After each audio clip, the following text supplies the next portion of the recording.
Hi everyone, assalamu alaikum. ഇന്ന് നമുക്ക് Kannur special ആയിട്ടുള്ള ഒറോട്ടി തയ്യാറാക്കി എടുക്കാം. റേഷൻ അരിയാണ് ഞാൻ ഇവിടെ ഉപയോഗിക്കുന്നത്. അപ്പോൾ നിങ്ങൾക്ക് പൊന്നിയരി അല്ലെങ്കിൽ നിങ്ങൾ ഏത് പുഴുങ്ങലരിയാണോ യൂസ് ചെയ്യുന്നത് അത് എടുക്കാവുന്നതാണ്. അപ്പോൾ റേഷൻ അരി ആണെന്നുണ്ടെങ്കിൽ ഒന്നും കൂടെ ഈസിയാണ് കേട്ടോ.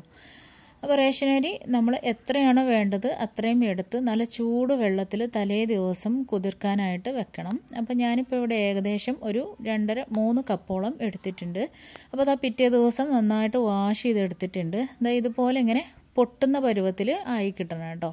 അപ്പോൾ പൊന്നിയരി അതുപോലെ തന്നെ റേഷൻ അരിയൊക്കെ ആണെങ്കിൽ പെട്ടെന്ന് തന്നെ നല്ല കുതിർന്ന് കിട്ടും. അതുകൊണ്ട് തന്നെ നമുക്ക് നന്നായിട്ട് മിക്സിയിൽ ഇട്ടിട്ട് അരച്ചെടുക്കാനും പറ്റും. അപ്പോൾ ഇനി നമുക്ക് അല്പാൽപമായിട്ട് ഇത് മിക്സിയുടെ ജാറിലേക്ക് ഇട്ട് ആവശ്യത്തിന് വെള്ളം ഒഴിച്ച് അരച്ചെടുക്കുക. അപ്പോൾ കുറച്ച് ലൂസായിട്ട് തന്നെ അരച്ചെടുത്തിരുന്നാലും കുഴപ്പമൊന്നുമില്ല. അപ്പോൾ നല്ല സോഫ്റ്റായിട്ട് തന്നെ അരച്ചെടുക്കുക.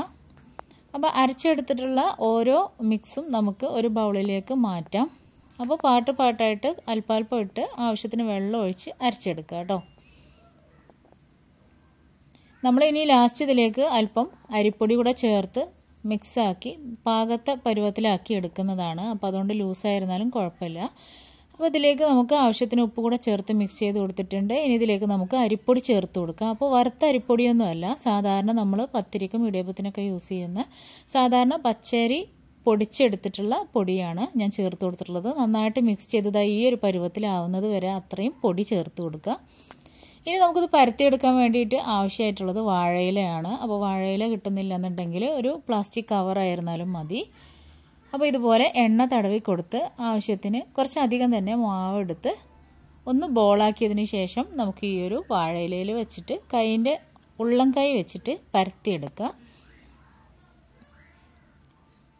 അപ്പോൾ പരത്തിയെടുക്കുമ്പോൾ എപ്പോഴും ഈ ഒരു ഉൾഭാഗം കൊണ്ട് തന്നെ പരത്തിയെടുക്കുക. നമ്മൾ വിരൽ വെച്ച് പരത്താൻ നിന്ന് കഴിഞ്ഞാൽ ആ ഒരു വിരലിൻ്റെ അടയാളം അതിന് വന്നു പോവും. അപ്പോൾ നമ്മൾ ചുട്ടെടുക്കുമ്പോഴൊക്കെ ആ ഒരു ഭാഗം മാത്രമായിട്ട് ഇങ്ങനെ കരിഞ്ഞു പോകുന്നൊരവസ്ഥ വരും.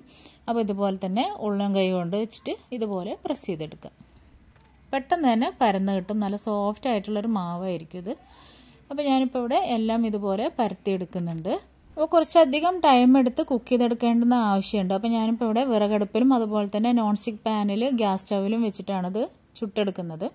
അപ്പോൾ ഇവിടെ പത്തിരിക്കല്ലിൽ ഒരു 3 വെച്ചിട്ടുണ്ട്. അപ്പോൾ തന്നെ നോൺ സ്റ്റിക്ക് പാനിൽ ഓരോന്നായിട്ടും ചുട്ടെടുക്കുന്നുണ്ട്. അപ്പോൾ ചുട്ടെടുക്കുന്ന സമയത്ത് ഇതുപോലെ ലോ ഫ്ലെയിമിലിട്ട് 2 വശവും ഇങ്ങനെ തിരിച്ചും മറിച്ചും ഇട്ട് ഇതുപോലെ ഒരു വാഴയില എന്തെങ്കിലും അല്ലെങ്കിൽ നനഞ്ഞ ക്ലോത്തോ അല്ലെങ്കിൽ ഒരു ടിഷ്യൂ പേപ്പറോ വെച്ചിട്ട് ഇതുപോലെ പ്രസ് ചെയ്ത് വേണം ചുട്ടെടുക്കാൻ വേണ്ടിയിട്ട്. അപ്പോൾ കുറച്ച് ടൈം എടുത്ത് തന്നെ 2 വശവും ഇട്ട് ലോ ഫ്ലെയിമിലിട്ടിട്ട് വേണം കുക്ക് ചെയ്തെടുക്കാൻ വേണ്ടിയിട്ട്. എങ്കിലാണ് നമുക്ക് അതിൻ്റെ എല്ലാ ഭാഗവും ഒരുപോലെ വെന്ത് കിട്ടുള്ളൂ.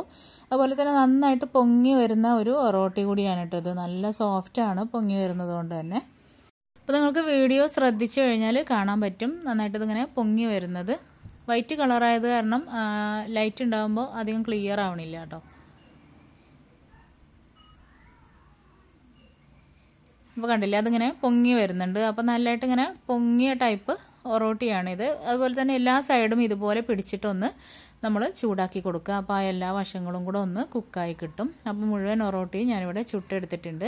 ഇനി നിങ്ങൾക്ക് ആവശ്യമാണെന്നുണ്ടെങ്കിൽ അല്പം നെയ്യ് കൂടെ ഈ ഒറോട്ടിയുടെ മുകളിൽ സ്പ്രെഡ് ചെയ്ത് കൊടുക്കുക. നല്ലൊരു ടേസ്റ്റാണ്.